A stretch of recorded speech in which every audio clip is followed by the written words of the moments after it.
I watched a pretty good movie the other night. It was called The Black Phone. Without getting too much into it, it's about a child predator who would abduct children in broad daylight, even, and take them back to his house where he would eventually abuse them physically, but it was heavily implied that there were other ways as well. Without spoiling everything in the movie, the grabber, who is the abductor, the grabber is killed. And I just think that's a really strong message we can take and apply to our own daily lives involving people abducting children. All right, let's get started.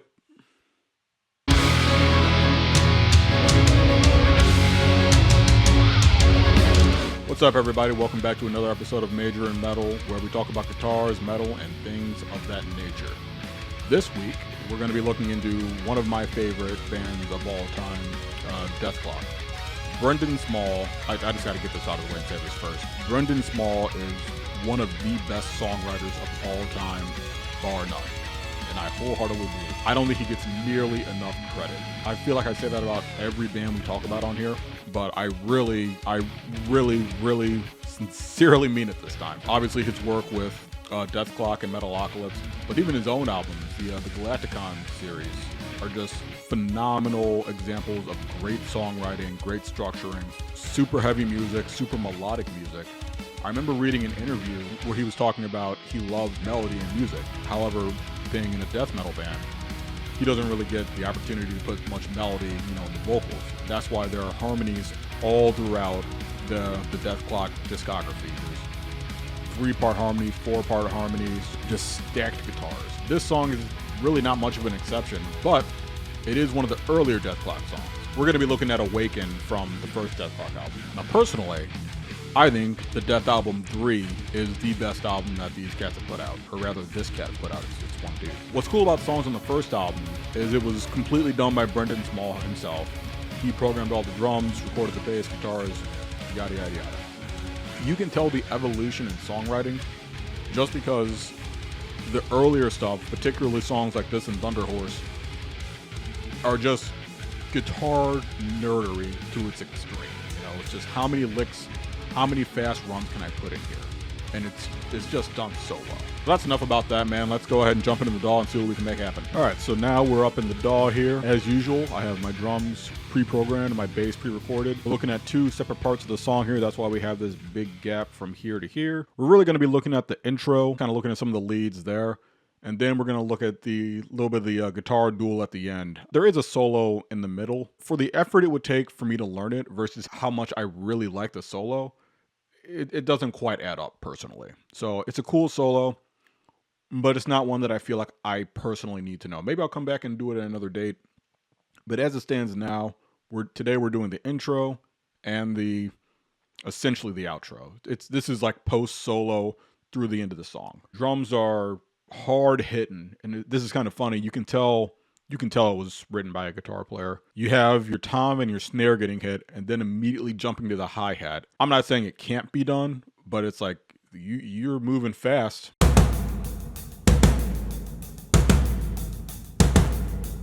Intro to this song, we're in C minor. This is probably a good time to address this. Pretty much everything Dethklok does is in C minor. The guitars are tuned down to C standard. Because of how this song is written,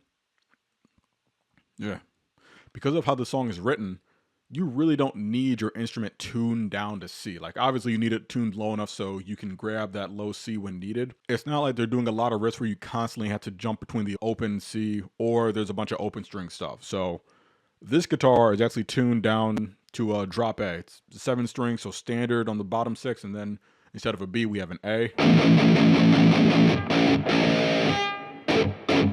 Nice and heavy. There's a little extra movement I have to do to play it, but pretty straightforward. It's just good riffs, good licks, great leads. But let's go ahead and get these rhythm guitars done first. It's just C's.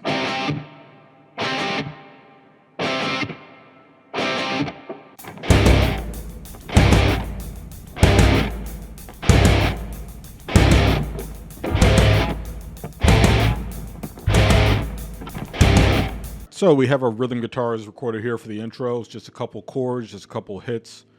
The big flavor on top is your intro melody, which again, C minor, we're just walking up the scale. And then when we have our next part, just walks down the scale and kind of does a little bit of a pattern. 5, 4, 3, 2, 1, up back up to the fifth.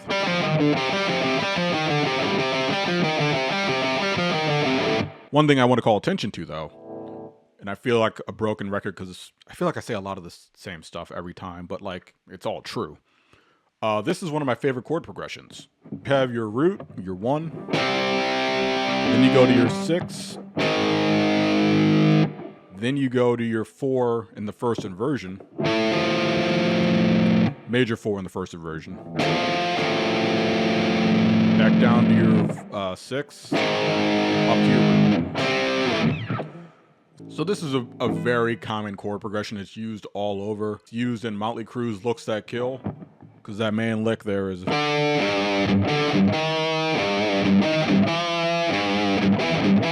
It's also used in the Dark World, I think it's Dark World 2. No, it's the Dark World theme in Legend of Zelda 2, Adventure of Link.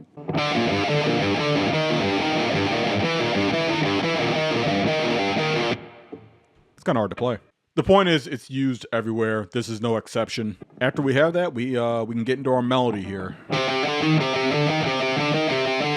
Back to this whole album being extreme guitar nerdy stuff. It's just like, man, licks on licks on licks.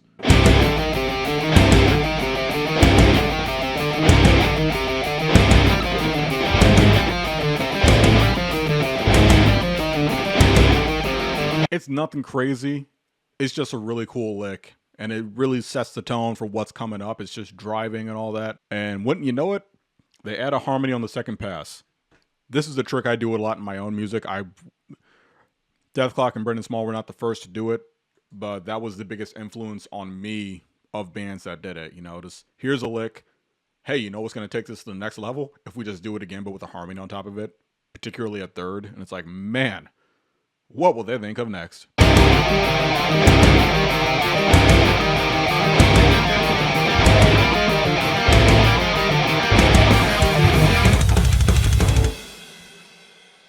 Sick. You can't tell me that doesn't get you hype.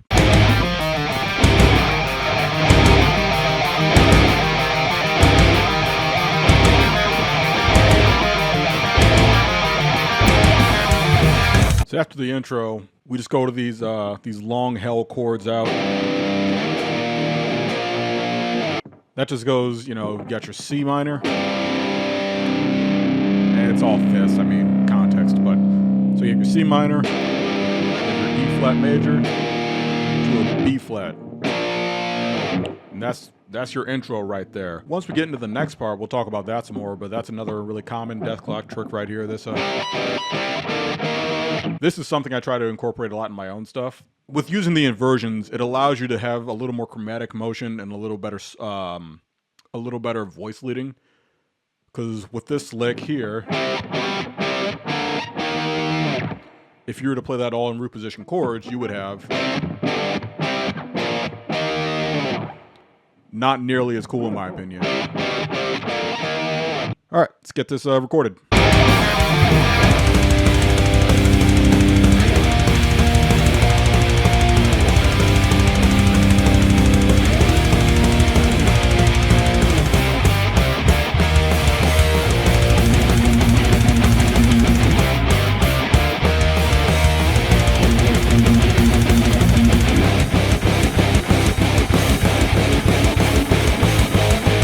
A little bit of studio magic. We got our rhythm guitars recorded here. I didn't go over the progression at the very end. Before, I mentioned how we have our C, followed by our, what was it? E flat, B flat. For this lick, you have your C, followed by a D flat to an A flat. So instead of going to your E flat, that's what you have there. And once we're done with that, we repeat to our intro lick here. Sorry to anyone, you know, if I'm peeling back the curtain on what modern studios look like. It's a lot of stuff like this. Then you highlight it all. You glue it all together. There you go. You have a masterpiece. So let's take a look at some of these leads. There's some really cool leads that happen in the opening intro to the song. Most of them are harmonized because that's Brendon Small style. So it acts as glue between your intro and your first verse. It's two guitars in harmony. You have your lower part. You have your upper part. You put it together, it sounds sick. So let's just record some licks here.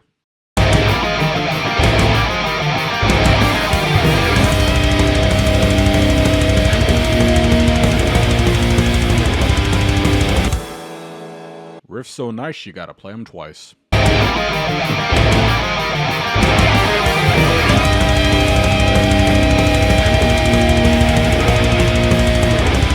Got both parts there, put them together, this is what you get.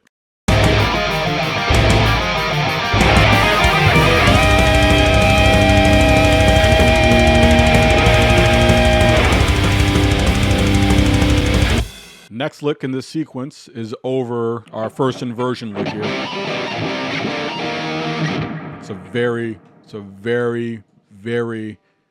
not even necessarily a Brendon Small lick, because it doesn't really happen too much in Galacticon from what I saw, or from what I heard. But it happens all over Dethklok's music, so it's a very Dethklok lick. So what it is, it's just a B flat major arpeggio in thirds. Nothing crazy. Put the harmony on top of it. Cool lick. Let's get them recorded.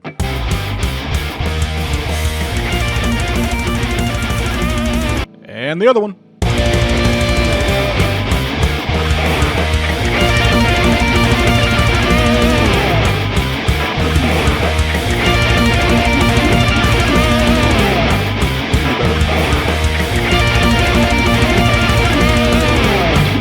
Better than that. I think I can do better. This is the dangers of self-producing, man. Like, you can just get caught in a loop where it's like, I think I can do better than that. And the whole time, your best take was the second one in. Now you're on take. How many takes did I have right here? This is probably like, what, 6? Yeah, 10 takes of that lick. And the second one was probably fine. But when you have seemingly unlimited options, why stop there, right?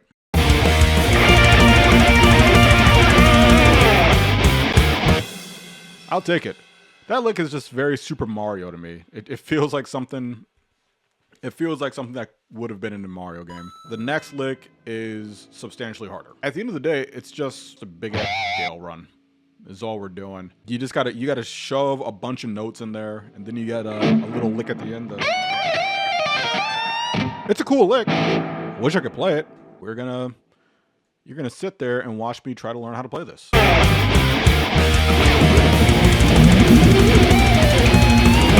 All right, that took me a lot more takes than I anticipated it would, but we got it. Like I was saying, it's kind of just an E flat major scale. You just run up as fast as you can, and it's got a little turnaround at the very end there.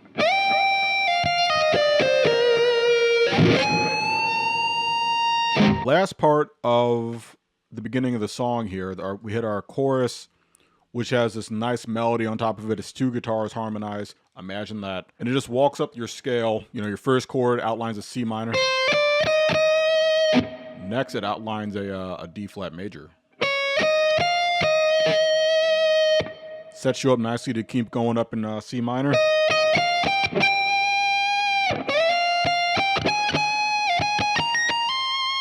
Harmony part underneath.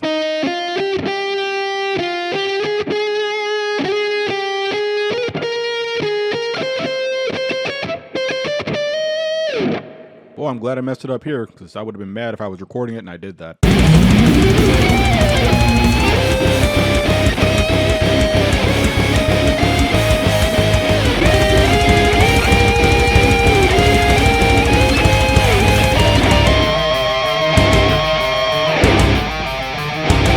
So most of the time, the way these dual leads end is they fade out. I'm not going through and putting the fades. I'm not going to take care of that later. That's the intro and chorus. The next part I want to look at is the kind of the guitar duel they have in the middle. And then it hashes out with the final chorus, so we'll go back to that. But first, we got to record some more rhythm guitars. Let's maybe we'll do a fast montage of me recording these, because you already heard these parts.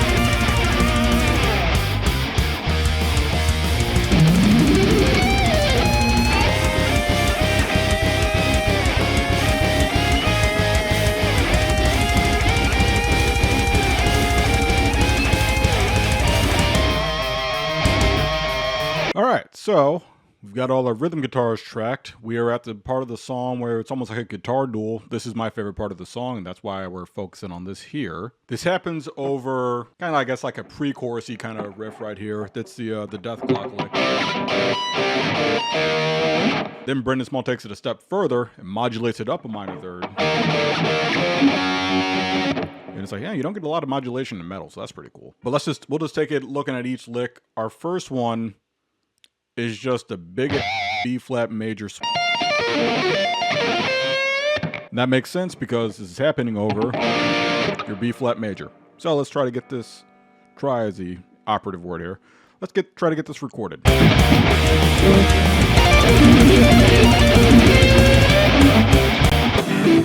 Alright, so that's your first lick there. Like I said, it's just a big B flat major sweep. You know what we do here. We get pretty close and it's like, yeah, that's the right scale. That's the right kind of movement. We move on from there. Next one, just a fun little ditty. Why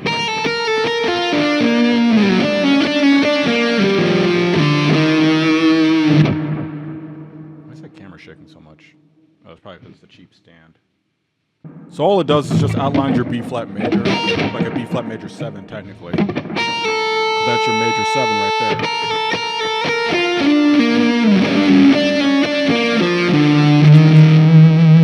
But what's important about this one is that it sets you up for your modulation there by going right into the E flat.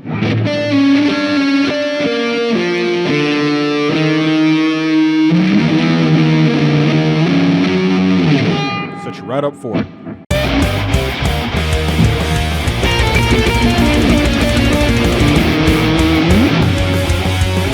This is really supposed to be split between 2 different guitar tracks and panned left and right. In the interest of time and saving CPU, I'm just going to keep it all on one track. This is probably going to be the part that I end up doing for the short form video, so in that one, then you'll hear it left and right in all its glory. But for now, this is what we have. After we outline our B flat major 7 with the resolution to the E flat, we change keys. We've always been resolving to the B flat after the lick. Since we're up a minor third now our resolution has to change. Instead of doing a B flat, we resolve to a D flat now.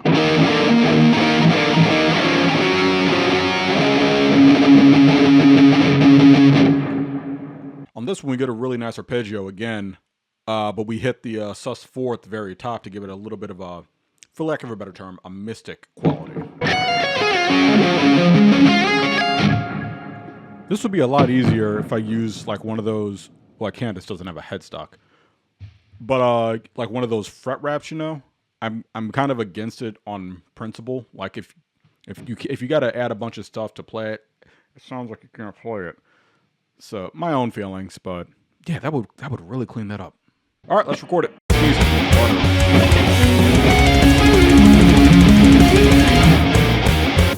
I mean, this needs to be legato.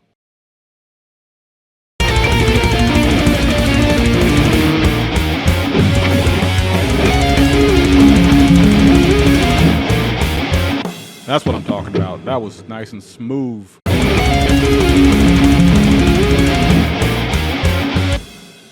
I'll take it. Finally, the last fill that happens here, it's harmony guitars. All it is just outlining your root and your third of that D flat there. So you have a D flat and an F.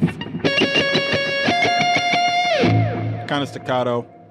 Really nice contrast to the previous extremely legato lick.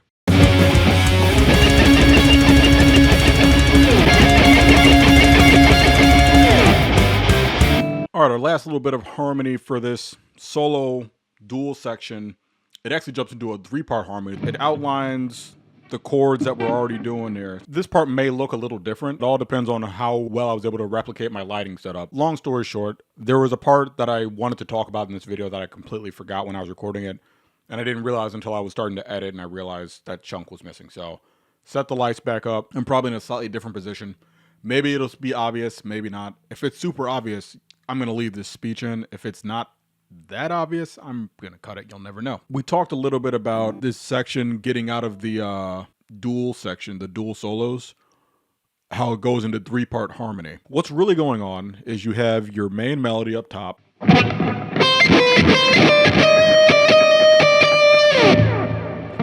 Then you have your counter melody, which is a 6th down. It's on the third, but it's a 6th down because it's lower.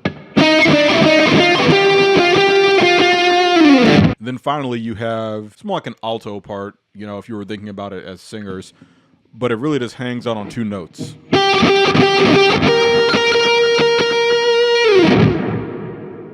So that's cool. We're going to switch to a clean tone here to make this a little easier to understand what's going on. So you put it together, this is really what you get.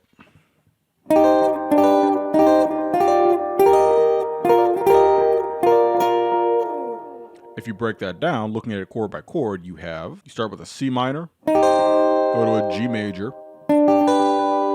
which is really cool right there. That sounds cool. Back to your C minor. Then you have a G7 with an F in the bass, so it's a G7 third inversion. Really unique timbre right there, really unique color. Then it resolves to your E flat, and just switches between your E flat and your D.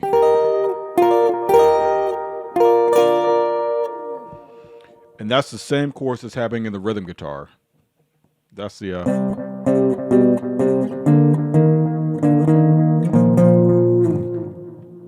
but instead of resolving to a B flat, we just stay on the D.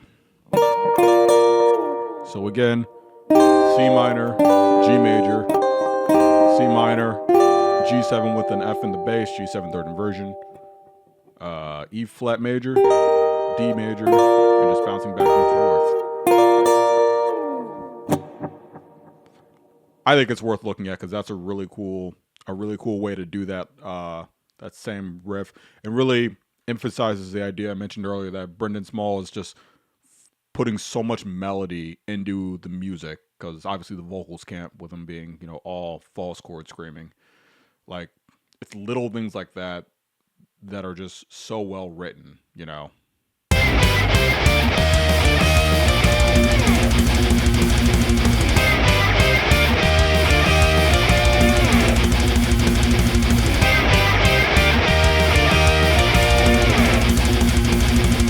All right, so the last lead of the song is just a rehash of our intro melody there. But it's played twice, and on the back half, there's another harmony added, taking it from just a 2-part harmony to a 3-part harmony. So let's get that recorded, and then that'll finish her out.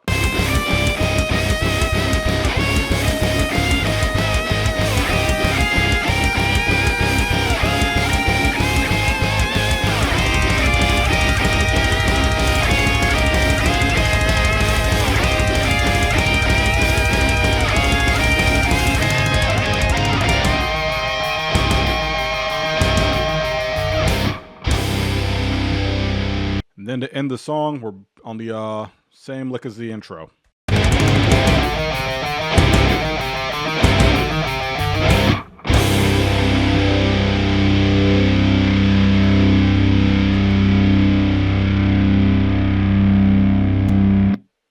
Just a super heavy song about summoning lake trolls, man. All right, well, that'll do it for this week, man. You know, it's Dethklok is just a super heavy band, one of my favorite bands, unironically. They actually hold the record for the best-selling death metal album of all time, believe it or not. I think it was the Death album. I think it's the Death album 3 holds that record. But if you like these kind of videos, man, like, share, subscribe. You know, we're doing these things every week. Every week it's a new subject. Break it down. We talk about it. I talk about it.